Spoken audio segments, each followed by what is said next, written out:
Boa noite. Quase soltei um feliz sábado aqui. Uma feliz semana para você. Quero também agradecer à igreja. Muito obrigado. Quero também agradecer à igreja, o carinho, a recepção. Pastor Daniel, muito obrigado pelo cuidado, pela atenção.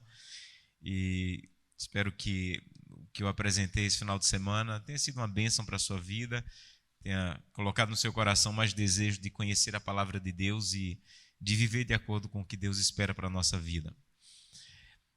Eu quero convidá-lo a abrir a Bíblia para nossa última reflexão desse final de semana, em 2 Timóteo, capítulo 1. 2 Timóteo, capítulo 1. Antes de lermos, eu quero convidá-lo a mais uma vez fechar os olhos para falarmos com Deus. 2 Timóteo, capítulo 1, mas antes de lermos, vamos orar. Querido eterno Pai, muito obrigado, Senhor, por esse dia, por Tua presença. Pedimos, Santo Deus, que mais uma vez, ao lermos e estudarmos a Tua palavra, o Senhor fale ao nosso coração e atenda às nossas necessidades. Perdoa o nosso pecado, Senhor, para que sem o impedimento do pecado possamos ouvir a Tua voz. Que quem vai falar e quem vai ouvir possam ser, de alguma maneira, usados por Ti, para que juntos, ao final, temos a certeza de que a palavra de Deus chegou ao nosso coração. É o que te peço em nome de Jesus. Amém. Todo livro da Bíblia tem um conteúdo poderoso. Mas existem alguns livros da Bíblia que, além de ter um conteúdo poderoso, tem um contexto histórico também muito poderoso. E um dos exemplos é o livro de 2 Timóteo. O contexto do livro de 2 Timóteo é extremamente poderoso, esclarecedor e tem muita coisa para nos ensinar. E antes de lermos o texto bíblico, eu queria compartilhar com vocês o contexto histórico do livro de 2 Timóteo. Paulo, ele vivia de cidade em cidade, plantando igrejas, criando igrejas e levando pessoas a Cristo. Mas ele nunca ia sozinho. Ele sempre levava alguém para acompanhá-lo. Ele tinha vários companheiros de viagem. Às vezes iam mais, outras vezes iam menos. E o objetivo dele de levar companheiros de viagem era porque quando ele plantava a igreja numa cidade, ele deixava uma pessoa cuidando daquela igreja e ia para outra. E ele tinha vários companheiros. Lucas o acompanhou, Barnabé o acompanhou, Silas o acompanhou. Mas a pessoa que Paulo tinha uma ligação mais forte nessas viagens era Timóteo. Timóteo era bem novo, Paulo já era mais idoso. Timóteo era mais tímido, Paulo era mais explosivo. Mas a diferença de idade e a diferença de personalidade só serviu para unir esses dois. E Paulo tinha um carinho muito grande por Timóteo, ao ponto de ser uma das únicas pessoas que recebeu uma carta de Paulo. Na verdade, Timóteo recebeu 2 cartas de Paulo. A maioria das cartas de Paulo eram endereçadas a uma igreja inteira. Então, ele escreveu carta para a igreja que estava na cidade de Corinto, ele escreveu carta para a igreja que estava na cidade de Filipenses, ele escreveu carta para a igreja que estava na cidade de Roma, mas para Timóteo, ele escreveu uma carta pessoal, do coração. Ele escreveu a carta de 1 Timóteo e essa que nós vamos ler hoje, a carta de 2 Timóteo. E o contexto da carta é que Paulo foi preso na cidade de Jerusalém e ele foi levado para Roma para ser julgado por um dos piores homens que já pisaram nessa terra, um imperador romano chamado Nero. Nero, ele era um homem tão mau, mas tão mau, que a história diz que ele matou 2 irmãos, ele matou a esposa e ele matou a própria mãe. Quando alguém desafiava Nero, diz que ele pegava aquela pessoa e toda a família e executava toda a família por ter mágoa de uma pessoa da família. Nenhum exército tinha coragem de desafiar Nero, nenhum juiz tinha coragem de desafiar Nero. Quando Nero queria matar alguém, ele só fazia esse sinal com a mão. Se ele fizesse esse sinal com a mão, a pessoa estava morta e às vezes toda a família. E agora, Paulo é levado para ser julgado por esse homem. Quando Paulo foi levado para Roma, inicialmente ele ficou numa prisão domiciliar por 1 ano. Nero não o recebeu por um ano. Prisão domiciliar era um tipo de prisão romana em que a pessoa alugava uma casa e ela ficava presa a um soldado, mas ela poderia receber visitas, ela poderia receber atenção. E Paulo ficou por um ano numa prisão domiciliar, preso a um soldado. Naquela casa que ele alugou em Roma, ele recebeu visitas, ele escreveu cartas. E depois de um ano, Nero o mandou chamar para ser julgado. E todos esperavam, inclusive Paulo, que ele iria morrer, porque Nero não respeitava nada e ninguém. Mas, quando Paulo foi levado diante de Nero, o rosto de Paulo brilhava como o rosto de um anjo pela presença de Deus na vida dele. E Nero, que não tinha medo de ninguém, teve medo do brilho do rosto de Paulo, ao ponto de ele não conseguir olhar para o rosto de Paulo. E a história diz que ele baixou a cabeça e disse: tirem esse homem daqui, libertem-no. E milagrosamente, pelo poder de Deus, Paulo ficou livre da sua primeira prisão. E sabe o que Paulo fez? Imediatamente começou a viajar e pregar o evangelho de novo.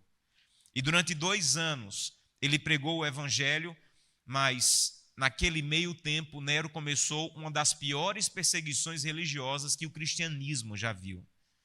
Nero, ele queimou ou incendiou a cidade de Roma. Os historiadores dizem que enquanto a cidade queimava, ele tocava sua lira, sua harpa. E dos 14 bairros que existiam em Roma naquela época, 10 pegaram fogo e 4 que não foram incendiados eram habitados maiormente por cristãos e judeus. E Nero, procurando um álibi para colocar a culpa, disse que quem incendiou a cidade de Roma foram os cristãos. E quem era líder em Roma, ou quem era líder dos cristãos, um dos líderes era Paulo. Então ele mandou prender Paulo, acusando Paulo de incentivar a cidade de Roma de ter sido incendiada. E agora Paulo, que estava em Troade, foi levado de novo para Roma para novamente ficar preso. Mas na segunda prisão de Paulo, que é exatamente quando ele escreve essa carta para Timóteo, quando ele diz assim: olha, minha vida está sendo oferecida já, o meu tempo chegou ao fim, eu sei que vou morrer. Agora ele não é preso mais numa prisão domiciliar, ele é preso num calabouço sujo, escuro, úmido. E todas as pessoas cristãs que existiam em Roma ou estavam mortas por causa da perseguição, ou haviam fugido de Roma, ou haviam abandonado a fé. Então, não existiam cristãos em Roma. Ou estavam mortos, ou estavam abandonando a fé, ou haviam fugido. E nessa circunstância, Paulo, agora preso nesse calabouço frio e úmido, se sente muito sozinho. As pessoas que poderiam cuidar dele não queriam cuidar de Paulo, porque se dissesse assim: eu quero visitar Paulo, eu sou cristão, estaria arriscando a própria vida. Então ninguém aparecia para visitar Paulo, para ajudar Paulo, para cuidar de Paulo, porque tinham medo da perseguição de Nero. Esse é o contexto do que nós vamos ler agora. Capítulo 1, versículo 15. 2 Timóteo, capítulo 1, versículo 15, diz assim: estais ciente que todos da Ásia me abandonaram. Dentre eles cito Fígelo e Hermógenes. Conceda, porém, o Senhor misericórdia à casa de Onesíforo, porque muitas vezes me deu ânimo e nunca se envergonhou das minhas algemas.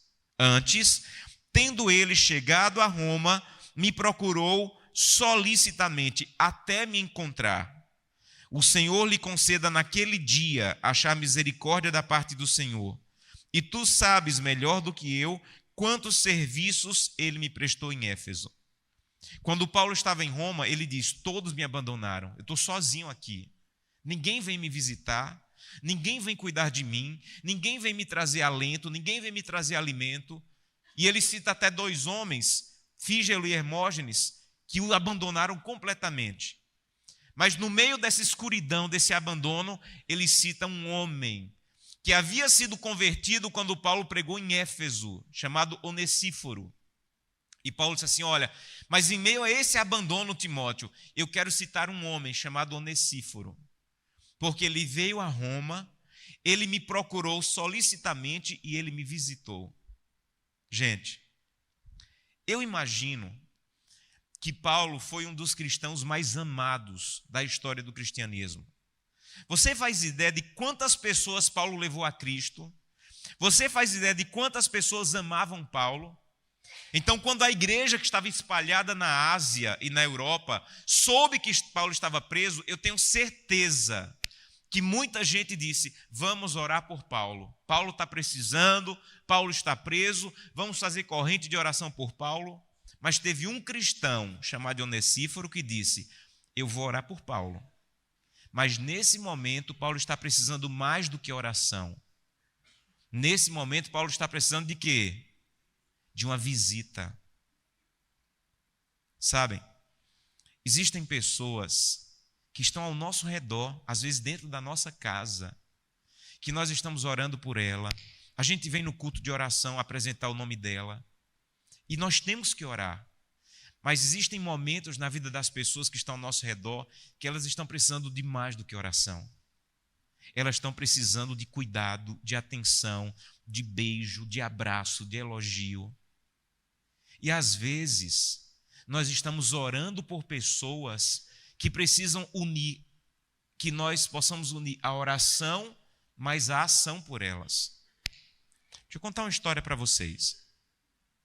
Um dia, eu estava fazendo visitas num distrito onde eu fui pastor, e eu estava visitando as famílias, e eu fui visitar uma família que morava num bequinho bem estreito. Era um beco sem saída, e cada casa daquele beco ficava em frente a outra casa. Era um beco bem estreito que ficava porta com porta. Eu visitei uma família, orei com eles. Quando eu terminei a visita, eu já estava saindo quase no final do beco, eu vi a irmã na porta da casa que começou a gritar, pastor, pastor, pelo amor de Deus, volte aqui, que meu vizinho está tentando tirar a própria vida. Pastor, vem orar, que meu vizinho está pendurado ali na corda. Pastor, vem orar. E eu corri, ela tinha visto da porta dela o vizinho que estava tentando tirar a própria vida. Quando eu corri lá, ele ainda estava pendurado, nós com todo esforço tiramos. Eu levei ele desesperado para o hospital, graças a Deus ele não perdeu a vida.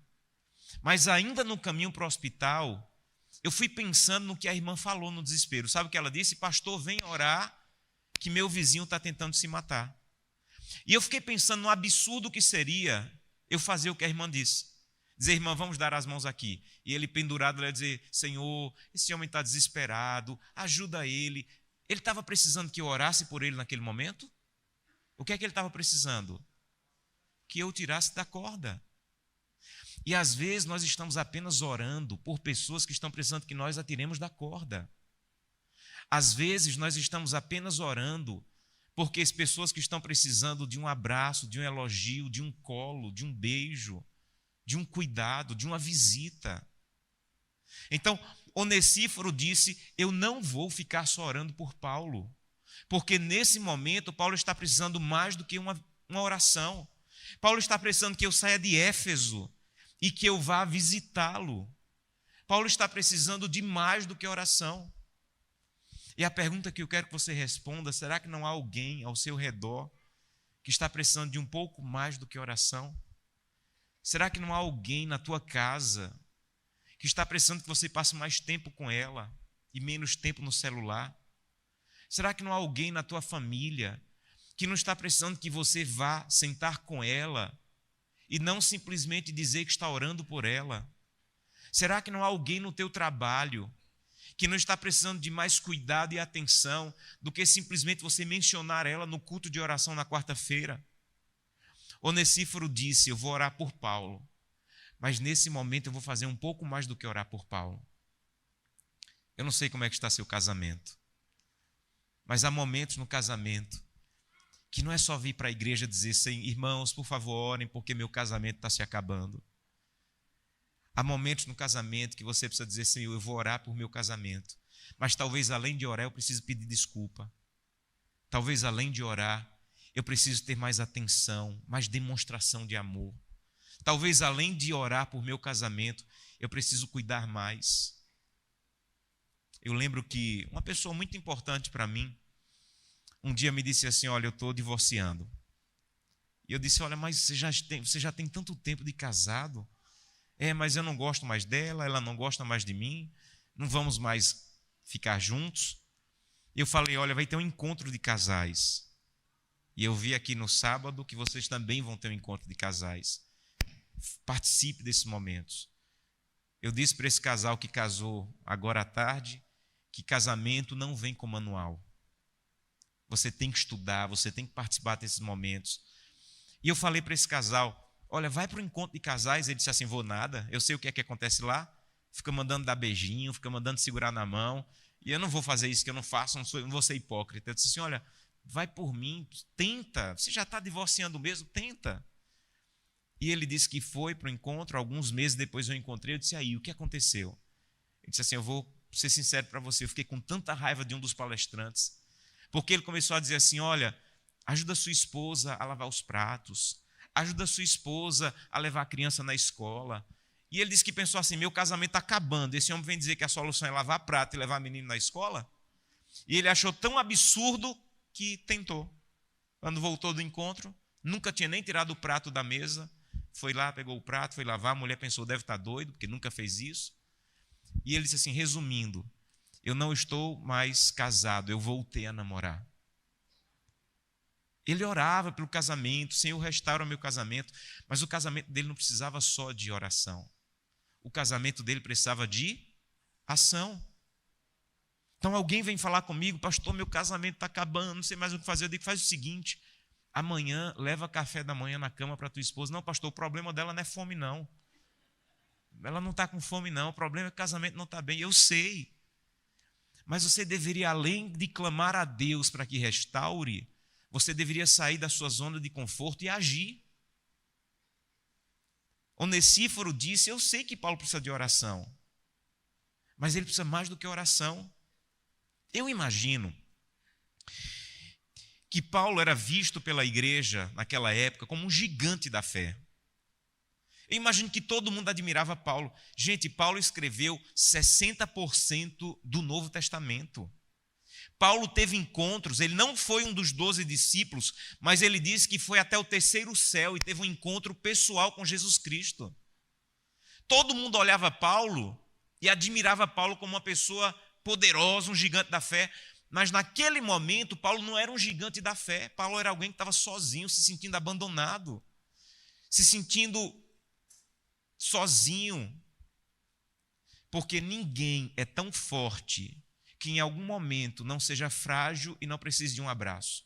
Ninguém. Ninguém é tão forte ao ponto de em algum momento não necessitar de uma atenção, de um carinho, de um cuidado, de um elogio. Então todo mundo olhava para Paulo como um gigante.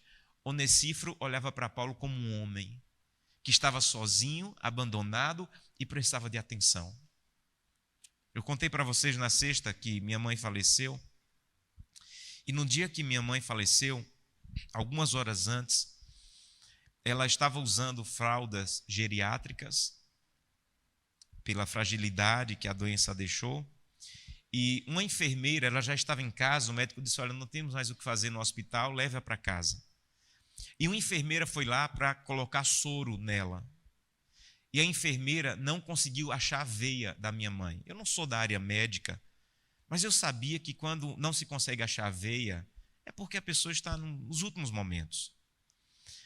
E eu percebi que minha mãe estava morrendo e que seria daqui a alguns minutos. Aí minha irmã disse assim, Júnior, ela me chama de Júnior, Júnior, acabou a fralda da mãe. Você pode ir no supermercado comprar? E eu não queria ir. Porque eu sabia que minha mãe estava morrendo e podia ser que, enquanto eu fosse, ela morresse. Mas eu também não queria dizer para minha irmã porque eu não queria ir. Não queria expor para ela o que eu sabia que ia acontecer. E eu fui. Eu nem sei como eu cheguei naquele supermercado. De alguma maneira eu peguei a fralda e, pelo meu desespero e angústia, eu passei na frente de uma senhora na fila do supermercado. E ela foi muito agressiva comigo. Ela disse, você é mal educado, você passou na minha frente. Gente, parece que ela apertou o botão do choro. Quando ela falou isso, eu desabei. Ela ficou assustada. Não, não, fique tranquilo, pode passar na minha frente. Eu digo assim, agora eu não quero mais. Eu disse a ela, agora eu não quero mais. Aí eu falei assim, se a senhora soubesse o que eu estou passando, a senhora não ia me tratar desse jeito como a senhora me tratou. E é verdade o que eu falei. Se as pessoas soubessem o que a gente está passando, as pessoas seriam mais bondosas. A questão é que quando eu sou cristão, eu não preciso saber o que o outro está passando para eu ser cuidadoso com ele. Para o mundo isso funciona. Não, se você soubesse o que eu estou passando, você me trataria melhor. Mas quando você é cristão, você não precisa saber o que o outro está passando para ser bondoso, cuidadoso, atencioso. Quando alguém na fila do supermercado, quando o caixa do supermercado te trata mal, você não deve devolver maldade. Se aquela pessoa dissesse assim, olha, porque meu dia está horrível, você ia até ser mais paciente. Mesmo que aquela pessoa não te diga por que o dia dela está tão horrível, porque ela foi tão agressiva com você, você é cristão. E cristão não precisa saber o que o outro está passando para cuidar da outra pessoa. Então Paulo não precisava dizer assim, por favor, eu não estou bem, vem alguém me visitar. Onesíforo não sabia que Paulo não estava bem. Mas como ele era cristão, ele disse, eu vou cuidar do meu amigo Paulo. Porque mesmo sem saber o que ele está passando, eu preciso cuidar porque eu sou cristão. Então você não precisa saber o que o outro está passando para agir como cristão. Você não precisa saber o que o outro está passando para ser mais educado no trânsito. Você não precisa saber o que o outro está passando para não perder a paciência na fila com caixa do supermercado. Você é cristão. E mesmo sem saber a dor que o outro está enfrentando, haja como um cristão. Porque cristão não precisa saber da dor do outro para cuidar do outro. Onesíforo não sabia o que Paulo estava passando, mas sabe o que ele fez? Saiu de Éfeso e foi visitar Paulo. E sabe o que é que Paulo diz? Paulo diz assim para Timóteo, Timóteo, deixa eu te dizer uma coisa, que o Senhor conceda misericórdia ao Onesíforo, porque ele veio me visitar. Que o Senhor conceda misericórdia naquele dia. Quando a Bíblia fala naquele dia, está falando da volta de Jesus. Veja, você pode perguntar assim, pastor, mas por que Paulo fez tudo isso aí só por causa de uma visita? Paulo disse assim, que o Senhor conceda misericórdia a ele e que o Senhor conceda misericórdia à família dele quando Jesus voltar, porque ele veio me visitar. Pastor, era só uma visita. Esse é o ponto. Esse é o ponto.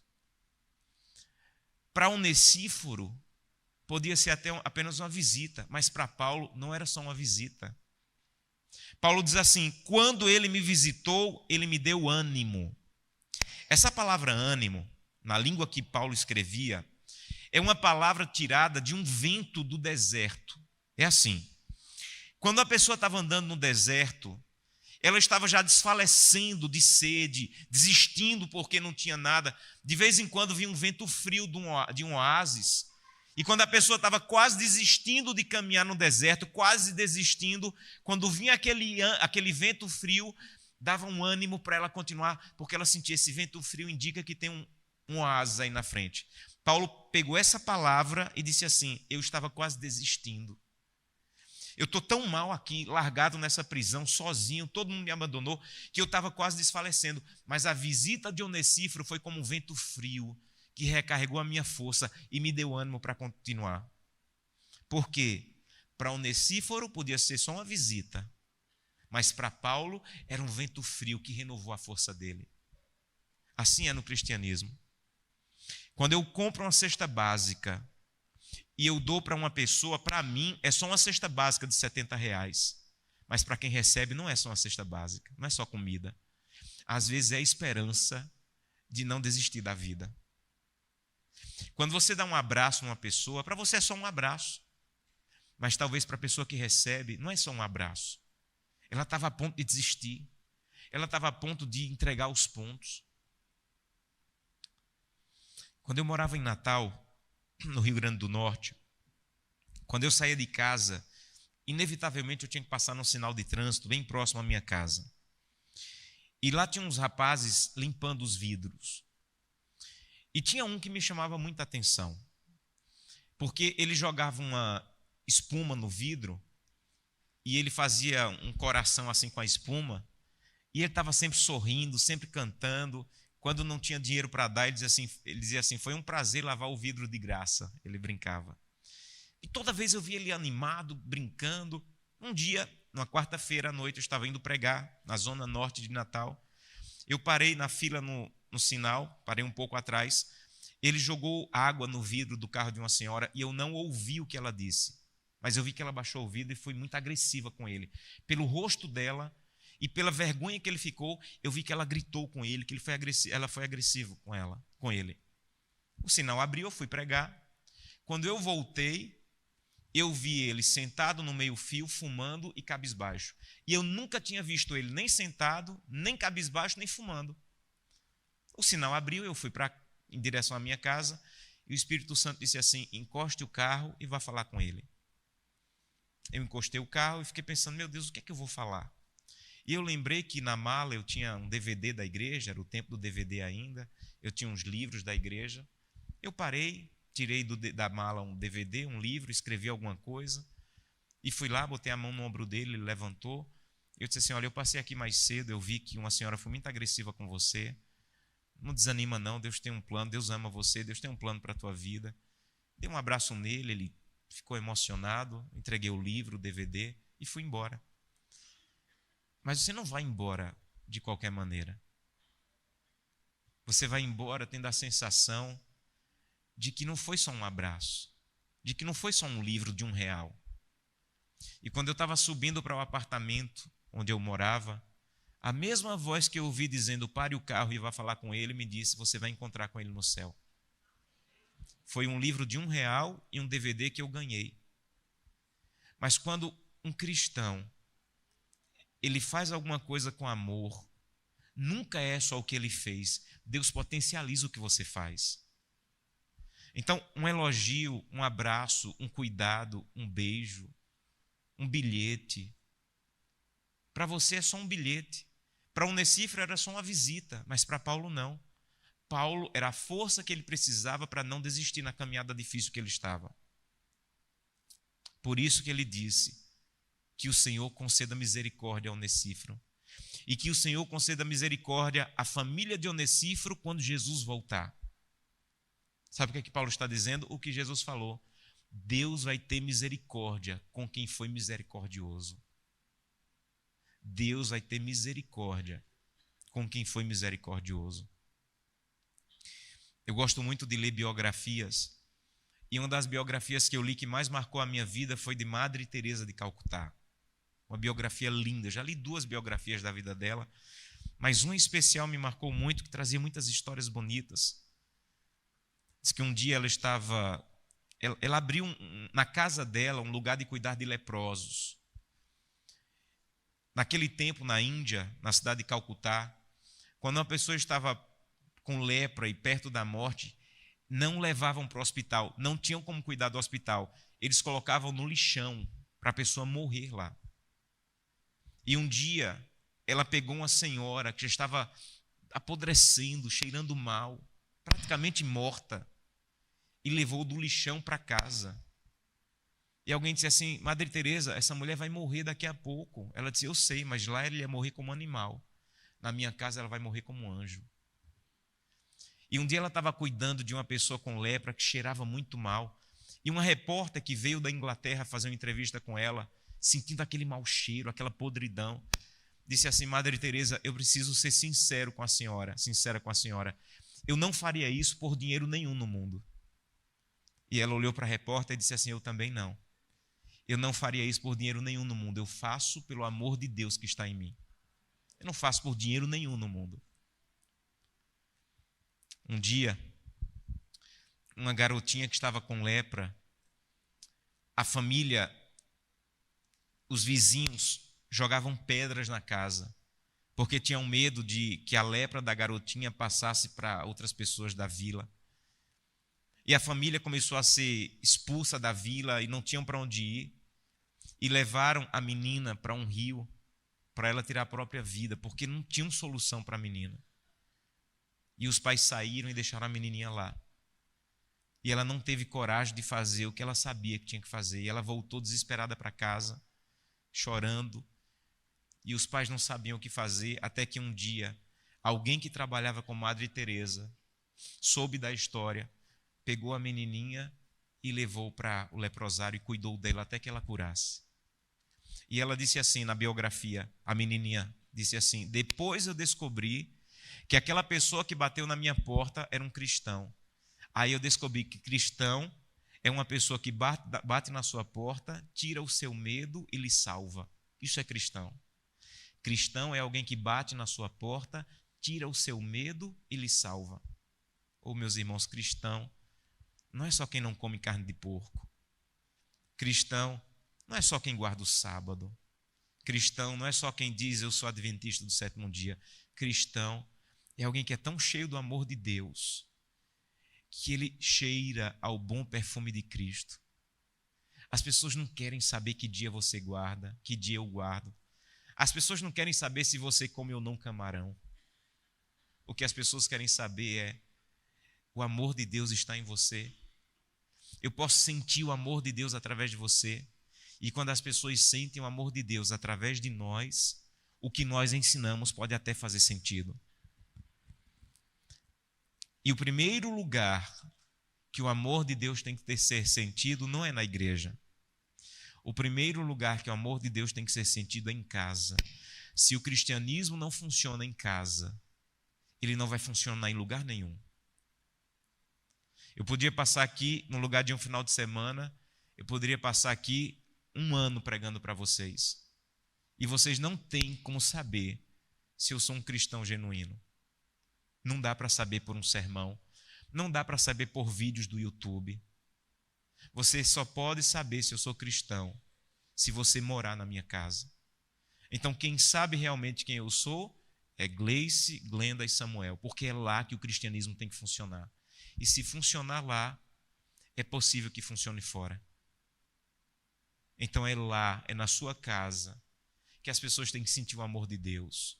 O cuidado, o abraço, a atenção, o respeito. Não há muita vantagem de ser conhecido como homem de Deus na igreja e ser conhecido como homem do inimigo em casa. Às vezes, eu costumo dizer que as pessoas, quando o pastor está na porta, há pessoas sinceras, bondosas, que apertam a mão do pastor e dizem assim: pastor, você é um homem de Deus. E eu penso na minha cabeça, eu agradeço, mas eu digo assim: essa pessoa não tem como saber que eu sou um homem de Deus. E esse homem de Deus de porta de igreja não vale nada. Eu quero ser um homem de Deus como esposo de Gleice e como pai de Glenda e Samuel. Porque lá tem que funcionar o amor e o cristianismo. Mas a última lição que eu queria deixar para vocês é quando Paulo diz assim: que o Senhor conceda misericórdia a ele e a sua família naquele dia, na volta de Jesus. Quando Jesus voltar,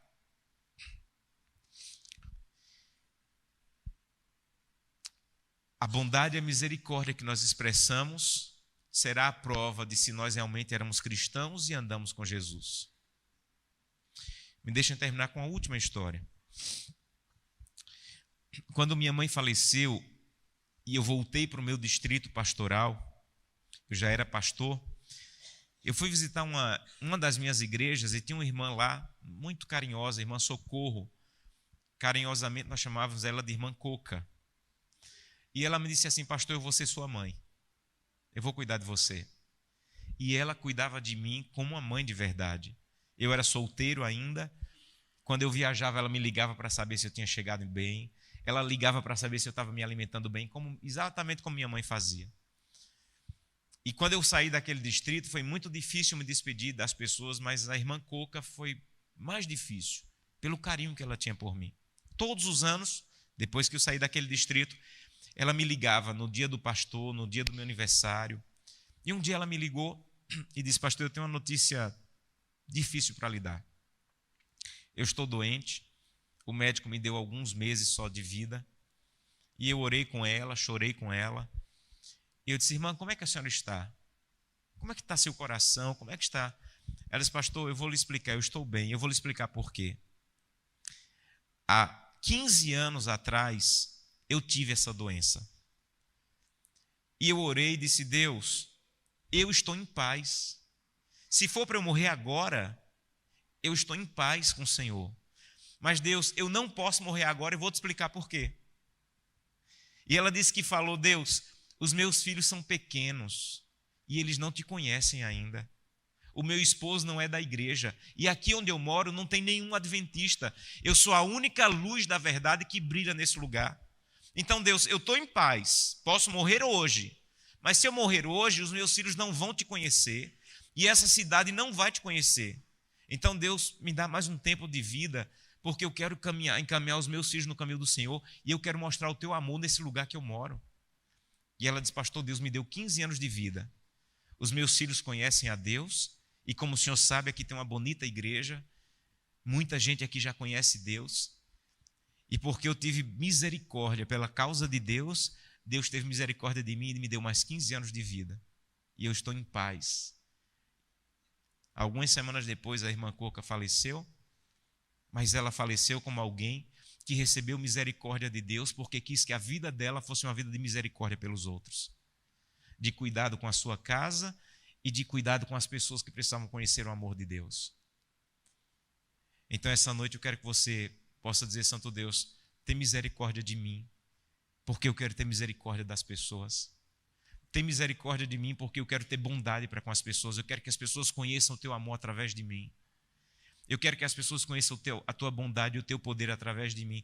Então, que o Senhor tenha misericórdia de mim na tua vinda, porque eu estou tendo misericórdia das outras pessoas a cada dia na minha vida.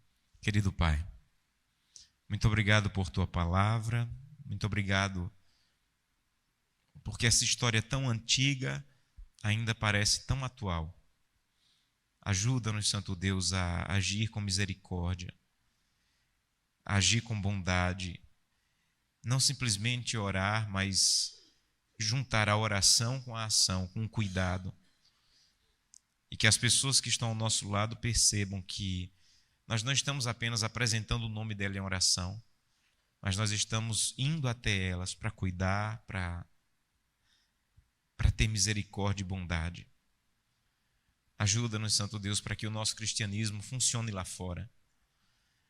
Ajuda-nos para que as pessoas percebam, nos momentos de estresse, às vezes no trânsito, na fila do banco, no supermercado, quando alguém nos maltratar, que as pessoas percebam que nós somos bondosos e misericordiosos, e que mesmo que eu não saiba o que a outra pessoa está passando, que eu possa agir como um cristão.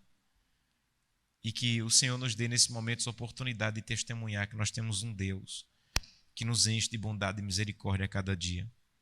Obrigado pelo privilégio de estar com essa igreja. Abençoa, Senhor, o pastor Daniel com sua família, que ele tenha sabedoria a cada dia de guiar essa igreja nos teus caminhos, os líderes dessa igreja e cada família dessa igreja, para que possamos permanecer juntos, caminhando ao teu lado, até o dia que o Senhor retorne e nos leve para o céu. É o que te peço em nome de Jesus. Amém. Que Deus abençoe a todos.